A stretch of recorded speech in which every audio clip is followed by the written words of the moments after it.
Nobody will tell you this. By the time you're 30, most people around you will have quietly given up. Not dramatically, not with some big announcement. They'll just stop trying new things, stop taking risks, stop believing their life could look different than it already does. And the wild part?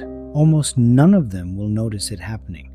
I'm going to give you 5 things, 5 uncomfortable, unglamorous truths that separate the people who keep growing from the people who plateau at 25 and coast for the next 50 years.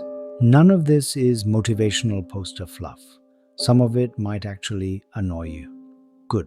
Stay for that part. Here's the thing about competitive worlds: school, career, business, dating, all of it. Everyone's fighting over the same visible advantages: better resume, better body, better network, louder confidence. But the people who actually pull ahead over a 10-year window, they're not doing any of that. They're running on 5 quiet operating principles that nobody put on a poster because they're not inspiring enough to sell. They're just true. By the end of this video, you'll know exactly what those 5 things are. And more importantly, you'll know which one you're currently failing at. Because you are failing at one. Everyone is. That's not an insult, that's just math. Let's get into it. Lesson 1, consistency beats intensity. Here's a story you've lived, even if you don't call it this. You've had that week where you decided to change everything. New gym plan, new diet, new sleep schedule, new morning routine, all starting Monday, and it lasted 4 days, maybe 6 if you were disciplined. That's not a willpower problem, that's a design problem. Your brain loves the idea of the dramatic overhaul because it feels like progress without requiring years of boring repetition. But almost nothing that actually lasts in your life was built in one heroic burst. Not your body, not your skills, not your relationships, not your bank account. A mediocre effort repeated for a year will always beat a brilliant effort you only do once. So here's the actual move. Stop asking, what's the most impressive thing I could do today? Start asking, what's the smallest version of this I could do on my worst day? The day I'm exhausted, unmotivated, and don't want to? That smallest version is your real habit. Protect that one. The impressive version was never going to survive contact with a bad week anyway. Lesson 2, ask before you assume. Think about how much time gets burned in careers, in relationships, in business ideas, on something that was never actually tested.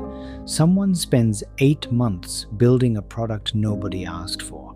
Someone stays quiet in a relationship for a year, assuming the other person already knows how they feel.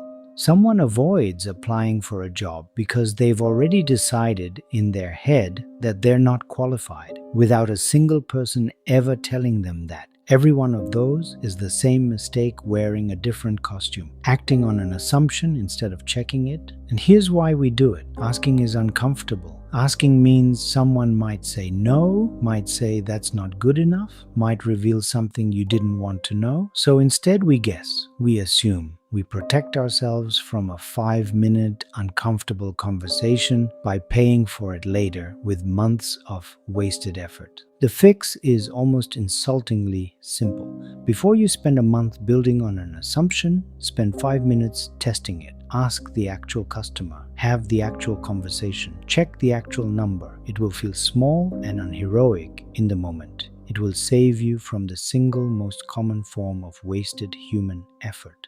Lesson 3. Feedback is a skill, not a threat. Lesson 3 is the one that hurts the most to hear, and it's this. Feedback is a skill, not a threat. Nobody is born comfortable being told they're wrong. That instinct to get defensive, to explain yourself, to find the flaw in the feedback instead of sitting with the flaw in yourself, that's not a character defect. That's just human wiring. Everyone has it. But here's what separates people who improve fast from people who plateau. The fast ones have trained themselves to do something unnatural. They've trained themselves to here's what's not working, and respond with curiosity instead of defense. That's it. That's the whole skill. And it is learnable the same way a language or an instrument is learnable. Badly at first, less badly with practice. Every round of honest feedback you can actually sit with, without flinching, without explaining, without needing to be right, is a shortcut. It's you skipping months of trial and error that someone else already did for you, for free, and handed you in one sentence. Most people throw that gift away because it stings for 30 seconds. Don't be most people. Lesson 4, competitive doesn't mean zero sum. Lesson 4 is the one that actually explains why some people seem to get lucky over and over. Competitive doesn't mean zero sum. We're taught by school, by sports, by social media to treat almost every interaction like there's a fixed pie and every slice someone else gets is a slice you don't. The job, the grade, the deal, the attention. But look at anyone who's actually built something real over 10 years, a career, a company, a reputation, and you'll find the same pattern almost every time. They helped people along the way before it benefited them, not out of saintliness, because they understood something the zero-sum thinkers didn't. Trust compounds, reputation compounds, relationships compound just like a habit does. And the people who spend their 20s hoarding every advantage instead of building those things end up 10 years later technically ahead in the moment, but strangely alone at the top. No network, no trust, no goodwill to draw on when they actually need it. Competing hard and helping people are not opposites. The people who think they are the ones who stay stuck. Lesson 5.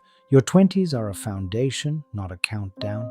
And lesson 5, the one I want you to actually remember when you close this video. Your 20s are a foundation, not a countdown. There is enormous constant pressure to have it all figured out fast. A career by 22, a brand by 24, a house, a partner, a 5-year plan with a clean straight line through it by 27. And when your life doesn't look like that, and it won't because nobody's does, it feels like you're failing some invisible deadline. Here's the truth nobody puts on the timeline. Almost everything that actually matters, expertise, judgment, financial stability, knowing who you actually are, is built slowly through iteration, not discovered in one clean flash of clarity at 23. A rough draft of a life revised over and over against reality will always beat a perfect plan that never survives contact with the real world. The goal was never to arrive somewhere by 25. The goal is to build a system, habits, relationships, skills that you can keep improving for the next 50 years. You are not behind. You are early in a process that was never supposed to be finished yet.